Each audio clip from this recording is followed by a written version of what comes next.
Noi nu suntem națiști.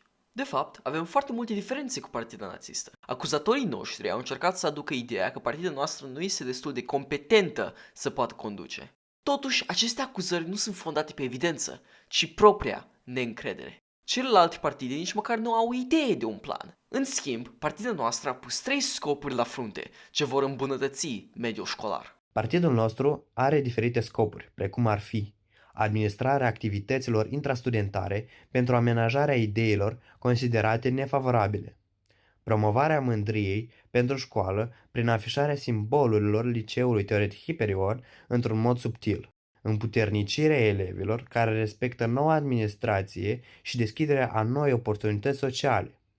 Partidul nostru va îmbunătăți unitatea între elevi și va crea o comunitate nemai văzută de până acum. Noi putem crea această comunitate numai prin votul vostru pentru Partidul Puterii Omului.